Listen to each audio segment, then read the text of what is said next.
श्री शिवाय नमस्तुभ्यम। दोस्तों, जैसा कि आप सभी जानते हैं, 24 अप्रैल 2025 गुरुवार के दिन वैशाख मास की वरुथिनी एकादशी पड़ रही है।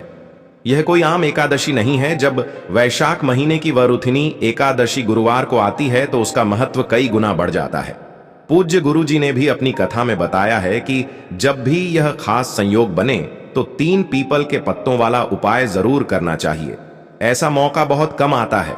पूरे साल में गुरु जी ने शिव पुराण की कथा में साफ बताया है कि इस दिन किया गया यह उपाय साल भर की तमाम परेशानियों से मुक्ति दिला सकता है। और खास बात यह है कि अगर आपने अब तक यह उपाय नहीं किया है तो यह आपका आखिरी मौका है। 24 अप्रैल को इसे जरूर कर लीजिए। बहुत से लोग ऐसे हैं जो पूरे साल इस उपाय को करना भूल जाते हैं, लेकिन अगर आप सिर्फ इस खास दिन गुरुवार वरुथिनी एकादशी को यह उपाय कर लें तो इसका फल इतना जबरदस्त होता है कि आप सोच भी नहीं सकते। यह दिन इतना पावन और शक्तिशाली होता है कि बड़े बड़े यज्ञ और पूजन से भी जो मनोकामनाएं पूरी नहीं होती, वह सिर्फ इस एक उपाय से पूरी हो जाती है। बहुत सारे लोगों ने इसे किया है और उन्हें इसका जबरदस्त फायदा भी मिला है। इसलिए अगर आप भी अपने जीवन में सुख, शांति, समृद्धि और मन की शांति चाहते हैं तो इस उपाय को जरूर करें। चाहे आपके घर में कोई भी परेशानी चल रही हो, पितृदोष, मंगल दोष या कोई अनजानी समस्या, इस उपाय से राहत मिल सकती है। और अगर यह उपाय इतने शुभ दिन पर किया जाए तो उसका असर और भी तेज होता है। तो दोस्तों, इस वीडियो में हम आपको बताएंगे वह 3 पीपल के पत्तों वाला खास उपाय जिससे आपकी कई समस्याएं खत्म हो सकती हैं। वीडियो को ध्यान से देखिए ताकि आपको किसी और जगह जाने की जरूरत ना पड़े। चलिए शुरू करते हैं। तो चलिए अब उपाय के बारे में बात करते हैं, लेकिन उससे पहले आप लोगों को यह जानना आवश्यक है कि आखिर यह उपाय किस समय करना है, किसको करना है और कैसे करना है। तो चलिए हम आगे आपको वीडियो में एक एक करके बता देते हैं। चैनल पर पहली बार आए हैं या फिर मेरी आवाज आज पहली बार सुन रहे हैं, चैनल को सब्सक्राइब जरूर कर लेना और इस वीडियो को लाइक करके कमेंट बॉक्स में श्री शिवाय नमस्तुभयम, ओम नमः शिवाय जरूर टाइप कर देना। तो दोस्तों, इस 3 पीपल के पत्ते वाला उपाय को हमें इस गुरुवार वरुथिनी एकादशी के दिन कैसे करना है, किसको करना है, किस समय करना है और कहां पर करना है, ये सारे सवालों के जवाब आपको इस वीडियो में मिल जाएंगे। और जो यह वीडियो देखेगा भाई, उसको 3 पीपल के पत्ते वाला उपाय जरूर करना चाहिए, क्योंकि इस दिन पीपल के पत्ते का भी बहुत ही बड़ा और विशेष महत्व होता है। आ जाए 3 पीपल के पत्ते वाला उपाय की, तो यह सोने पर सुहागा वाली बात हो जाती है और यह एक बहुत ही बड़ा उपाय हो जाता है इस गुरुवार वरुथिनी एकादशी का। तो अब दोस्तों, इस 3 पीपल के पत्ते वाला उपाय को आखिर करना किसको है, सबसे पहले हम लोग वह बात जान लेते हैं। तो देखो, घर की जो बड़ी माताएं बहनें होती हैं, उन माताओं बहनों में से कोई भी एक बड़ी माता बहन इस वाले उपाय को कर सकती है। और दोस्तों, अगर आप चाहे तो अपने घर में से सभी सदस्यों को भी इस उपाय को करवा सकते हैं। अगर किसी व्यक्ति की खुद की कोई मनोकामना है, खुद की कोई दुख और परेशानी है जो कि वह अपने लिए ही करना चाहता है, इस वाले उपाय को तो वह खुद अपने लिए भी कर सकता। बाकी अगर कोई घर में से ऐसा है जो कि अपने पूरे घर परिवार की सुख और शांति के लिए यह वाला उपाय करना चाहता है, तो भाई वह भी कर सकता है। उसमें भी कोई दिक्कत वाली बात नहीं है। कहने का मतलब यह है कि इस उपाय को हर एक सदस्य भी कर सकता है और पूरे घर परिवार के सदस्य के लिए घर की बड़ी माताओं बहनों में से कोई एक माता बहन भी कर सकती है। माताएं बहनें अगर घर में उपस्थित ना हो या वह यह वाला उपाय ना कर पा रही हो, तो फिर घर का कोई बड़ा सदस्य भी इस 3 पीपल के पत्ते वाला उपाय को कर सकता है। चाहे फिर वह पुरुष ही क्यों ना हो, उसमें कोई भी दिक्कत वाली बात नहीं है।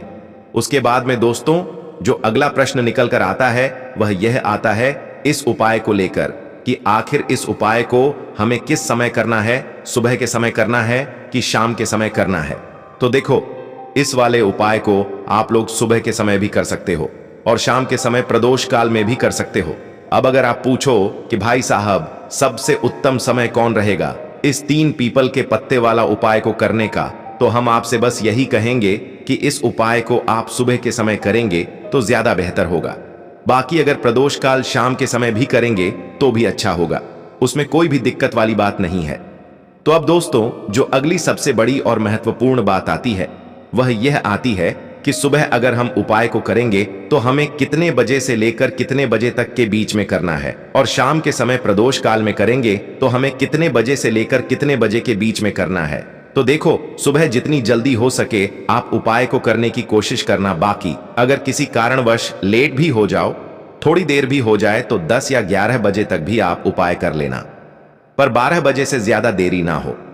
ठीक है, तो देखो दोस्तों, सबसे पहला उपाय विशेषकर उन लोगों के लिए ही है जो अपने जीवन में शत्रुओं से और दुश्मन से बहुत ज्यादा परेशान हो चुके हैं। देखिए, जगत जननी मां जगदंबा का हम एकादशी में पूजन करते हैं और उनसे जुड़े हुए उपाय करते हैं। साथ ही साथ आपको बता दें कि एकादशी में संकट मोचन हनुमान जी का पूजन करने से और उनसे जुड़े हुए कुछ उपाय करने से जीवन के बड़े से बड़े कष्ट भी क्षण भर में दूर हो जाते हैं। तब बहुत कम समय में आपके शत्रु और आपके विरोधी आपके जीवन से दूर हो जाएंगे। आपके दुश्मन लाख कोशिश करने के बाद भी आपका बाल भी बांका नहीं कर पाएंगे, अगर आप एकादशी में इस छोटे से उपाय को कर लेते हैं। अब देखिए, आज का जो समय है यह कलयुग का समय है, और कलयुग के एकमात्र देवता जो अपने भक्तों के जीवन से सारे कष्टों को दूर कर देते हैं वह स्वयं है संकट मोचन हनुमान जी। और संकट मोचन हनुमान जी का पूजन अगर आप एकादशी में करते हैं और उनसे जुड़ा हुआ यह छोटा सा उपाय अगर आप एकादशी में किसी भी दिन कर लेते हैं, तो ऐसा समझ लीजिए आपके जो शत्रु हैं, आपके जो विरोधी, आपके जो दुश्मन हैं, यह किसी भी तरह से आपको परेशान करने का प्रयास कर ले, आपका बाल भी बांका नहीं कर पाएंगे। दूसरी चीज, अगर आपके शत्रु ने आपके ऊपर कोई भी तंत्र मंत्र करवा रखा है, कोई भी जादू टोना, कोई भी ब्लैक मैजिक आपके पर करवा दिया है या करवाने का प्रयास कर रहे हैं, ऐसा समझ लीजिए वह किया कराया आप तक पहुंचेगा ही नहीं। और अगर आप तक पहुंच गया है, कोई भी ब्लैक मैजिक तुरंत हट जाएगा जब आप इस छोटे से उपाय को वरुथिनी एकादशी में करेंगे। देखिए, उपाय छोटा है लेकिन बहुत महादिव्य चमत्कारी है। मतलब उपाय को करने में ना तो आपका ज्यादा समय जाएगा, ना ही इसमें आपके ज्यादा पैसे लगने वाले हैं। और ऐसा समझ लीजिए कि एक बार ही अगर आपने इस उपाय को वरुथिनी एकादशी में कर लिया तो इसका महादिव्य चमत्कार आप खुद देख लेंगे। तो एकादशी के जो होते हैं ये बहुत ही सिद्ध दिन होते हैं। मतलब एकादशी के दिनों में माता लक्ष्मी हमारे घरों में आती हैं, अपने भक्तों के जीवन से कष्टों को दूर करती है। साथ ही साथ आपको बता दें कि एकादशी के टाइम पर जब भी आप संकट मोचन हनुमान जी के उपाय करते हैं तो मां लक्ष्मी की आपको असीम और विशेष कृपा मिलती है। मां लक्ष्मी आपसे बहुत जल्दी प्रसन्न होती हैं और आपके सारे संकटों को वह दूर कर देती हैं। तो पीपल के पत्ते में और पीपल के पेड़ में होता है देवी देवताओं का वास। पीपल के पेड़ में श्री हरि विष्णु साक्षात मां लक्ष्मी वास करती हैं। पीपल के देव में हमारे पितरों का वास होता है। पीपल का जो पेड़ होता है, इसका पूजन करने से शनिदेव की कृपा, उनका आशीर्वाद मिलता है। और पीपल का पत्ता जो है, इसका उपाय एकादशी में करने से व्यक्ति के जीवन से बड़े संकट और कष्ट दूर हो जाते हैं, जिसमें कि शत्रु और आपके दुश्मन जो हैं यह पूरी तरह परास्त हो जाएंगे, चारों खाने चित्त हो जाएंगे और कभी भी आपका कुछ नहीं बिगाड़ पाएंगे। अगर यह उपाय आप करते हैं तो देखिए, यह उपाय स्त्रियां भी कर सकती हैं, पुरुष भी कर सकते हैं। एकादशी में किसी भी दिन आप इस उपाय को कर सकते हैं, ठीक है ना। इसमें दिन आपको नहीं देखना है कि किस दिन करें, जिस दिन आप चाहे उस दिन इस उपाय को आप कर सकते हैं। बस अगर वरुथिनी एकादशी में गुरुवार पड़ रहा है और उस दिन आप इस उपाय को कर रहे हैं, तो गुरुवार के दिन आपको पीपल का पत्ता तोड़ना नहीं है, उससे एक दिन पहले ही तोड़कर आप पीपल का पत्ता ले आ, या गिरा हुआ जो पत्ता होता है पीपल का वह आप ले लें, ठीक है ना। बस इस चीज का आपको ध्यान रखना है कि गुरुवार के दिन पीपल के पेड़ से कोई भी पत्ता हम नहीं तोड़ते हैं। इस चीज का आपको विशेष ध्यान रखना है। तो आपको लेना है पीपल का एक पत्ता और शुद्ध जल से उसे साफ कर लेंगे पहले, जिससे कि धूल मिट्टी अगर पीपल के पत्ते पर हो तो वह हट जाए। फिर गंगा जल का थोड़ा सा छिड़काव यानी थोड़ी सी छींटे आपको इस पीपल के पत्ते पर मारनी है और इस पीपल के पत्ते को फिर कपड़े से पोंछकर आपको साफ कर लेना है, बिल्कुल सुखा लेना है। अब आपको लेना है थोड़ा सा सिंदूर, जो केसरिया वाला सिंदूर आता है जो हम संकट मोचन हनुमान जी को चढ़ाते हैं, वह केसरिया सिंदूर आपको लेना है। थोड़ा सा जल डाल के इसे गीला कर लेंगे और इसी सिंदूर से इस पीपल के पत्ते पर आपको भगवान राम का नाम लिखना है। अब किससे लिखेंगे? माचिस की तीली ले सकते हैं उससे लिख सकते हैं। किसी भी तरह से आपको भगवान राम का नाम इस पीपल के पत्ते पर लिखना है। लिख लिया। एक आपको चमेली के तेल का या सरसों के तेल का दीपक तैयार करना है, और एक कोई भी आपको लेनी है मिठाई में। यहां पर आप बूंदी का प्रसाद ले सकते हैं, बेसन का लड्डू ले सकते हैं, और अगर आप इमरती ले लेते हैं तो यह और भी उत्तम है। देखिए, इमरती का जो भोग होता है यह संकट मोचन हनुमान जी को बहुत ज्यादा प्रिय है। अब यह सारी चीजें लेकर आपको जाना है संकट मोचन हनुमान जी के मंदिर में। तो देखिए, सबसे पहले आपको संकट मोचन हनुमान जी के सामने यह दीप प्रज्वलित करना है जो आप लेकर के गए हैं। चाहे आपने चमेली के तेल का दीपक तैयार करा है या सरसों के तेल का, सबसे पहले दीपक आप जला देंगे, और दीप जलाने के बाद आपको जो पीपल का पत्ता आप लेकर के गए थे वह पत्ता आपको संकट मोचन हनुमान जी को अर्पित करना है, वहां चढ़ाना है। और जो भी भोग में आप लेकर के गए हैं, चाहे आपने बेसन के लड्डू लिए, बूंदी का प्रसाद लिया, या फिर इमरती, जो भी कुछ आपने लिया है उसका भोग लगाना है। और संकट मोचन हनुमान जी से आपको प्रार्थना करनी है कि हे जगत का कल्याण करने वाले संकट मोचन हनुमान जी, संकटों को हरने वाले, मेरे जीवन से शत्रु और दुश्मनों को भी दूर कर दीजिए। शत्रु का किया कराया तंत्र मंत्र सब कुछ हट जाए, ऐसी कृपा मुझ पर कीजिए। इस तरह से आपको प्रार्थना करनी है। और 108 बार जय श्री राम जय सीताराम, जय श्री राम जय सीताराम, जय श्री राम जय सीताराम, इस तरह से आपको जयकारा लगाना है। क्योंकि भगवान राम का नाम संकट मोचन हनुमान जी को सबसे ज्यादा प्रिय है, तो जयकारा लगा देंगे। और देखिए, अगर एक बार हनुमान चालीसा पढ़ पाएं तो आप एक बार हनुमान चालीसा जरूर पढ़ें, ठीक है ना? ज्यादा बार नहीं तो एक बार जरूर पढ़ें। जयकारा तो आपको बिल्कुल से लगाना है। और इस छोटे से उपाय को एकादशी में किसी भी दिन कर लीजिए, सुबह कर लीजिए, शाम को कर लीजिए। और किसी भी दिन, जैसे एकादशी में अष्टमी और नवमी की तिथि जो होती है ना, यह बहुत बड़ी होती है, आप उस दिन भी इस उपाय को कर सकते हैं। जरूर से करें। शत्रुओं और दुश्मन, आपके जो विरोधी हैं, यह पूरी तरह चारों खाने चित्त हो जाएंगे और आपका बाल भी वहां का नहीं कर पाएंगे। तो देखिए, इस उपाय को आप 9 दिन भी कर सकते हैं, 2-3 बार भी कर सकते हैं। अगर आप ज्यादा बार नहीं कर पा रहे हैं तो एक बार आपको इस उपाय को जरूर से करना चाहिए। तो देखिए, इस उपाय को करने से जो आपके सामने से शत्रु हैं वह भी परास्त हो जाए। जो पीठ पीछे वार करते हैं, पीठ पीछे तंत्र मंत्र करवाते हैं, वह शत्रु भी चारों खाने चित्त हो जाएंगे। बस छोटा सा उपाय है, जरूर करें। अब हम बात करते हैं दूसरे विशेष उपाय की। देखिए, यह उपाय भी आपको तुलसी जी के पौधे के वहां पर करना है। आपके भाग्य का उदय करने के लिए आपके घर में धन सम परेशानियां हैं, कर्ज की समस्या अगर दिन पर दिन बढ़ती जा रही है, खत्म नहीं हो रही है, बहुत ज्यादा परेशानी है, तो आपको यह उपाय करना चाहिए। देखो करना क्या है, बहुत ध्यान से समझना। आपको मात्र तांबे के पात्र के अंदर जल लेना है। उस जल के अंदर एक चुटकी आपको हल्दी मिला देनी है, ठीक है? और साथ में लेना है एक कमल गट्टा। यह केवल उपाय गुरुवार एकादशी के दिन करना। अगर आपको ऐसा लगता है कि आपके जीवन में अष्टलक्ष्मी का वास नहीं है, भाग्य का साथ आपको नहीं मिल पा रहा है, तो आप यह उपाय शुक्रवार के दिन कर सकते हैं, गुरुवार के दिन भी कर सकते हैं, ठीक है? शुक्रवार और गुरुवार दोनों दिन आप यह उपाय कर सकते हैं। देखो करना क्या है, इस टाइम के पात्र के अंदर हल्दी डाली और एक कमल गट्टा डाला।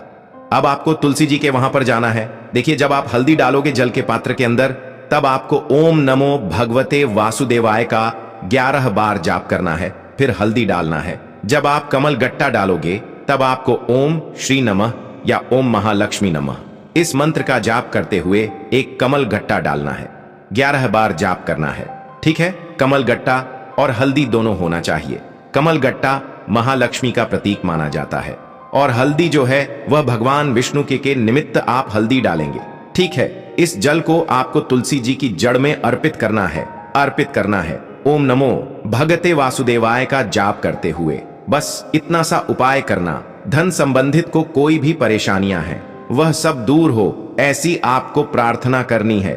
कर्ज से जुड़ी कोई परेशानी हो तो ऐसी प्रार्थना करनी है कि यह दूर हो जाए। ऐसी कामना करते हुए यह दूसरा प्यारा सा उपाय आपको करना है। तो देखो, यह हो गया दूसरा उपाय, जो कि आप सुबह से लेकर के शाम तक कर सकते हैं। गुरुवार या शुक्रवार के दिन सिर्फ एक बार ही करना है। अब जो कमल गट्ट है, कमल गट्टे को आपको वहीं पर तुलसी जी के वहां पर रखे रहने देना है। आपको कोई उठाना नहीं है। वह कमल गट्टा चाहे तो आप तुलसी जी की वहीं पर गांठ दें, ठीक है? तो भी चलेगा। तो इस प्रकार से आपको यह सुंदर सा उपाय करना है। अब हम बात करते हैं तीसरे उपाय की। ध्यान रखना, ये जो दूसरा उपाय है यह आपको आपके घर में ही करना है, बाहर कहीं पर भी मत करके आना। ठीक है, घर में अगर तुलसी जी हो तो ही आप यह उपाय कर सकते हैं। अब हम बात करते हैं तीसरे विशेष उपाय। देखो, भाग्य का साथ आपको मिले तो गुरु बृहस्पति को मजबूत करना बहुत जरूरी होता है।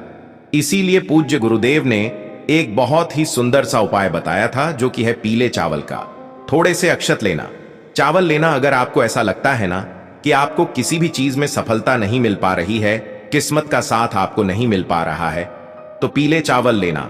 पीले चावल कैसे करोगे?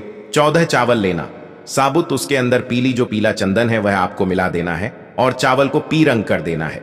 ठीक है, साथ में लेना है एक बेल पत्र और साथ में लेना है तांबे के पात्र के अंदर जल।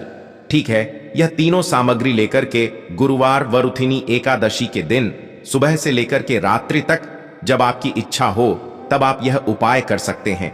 अब आपको क्या करना है? भगवान शिव के मंदिर में जाएंगे, जो एक बेल पत्र है वह माता अशोक सुंदर वाले स्थान पर आपको अर्पित करना है।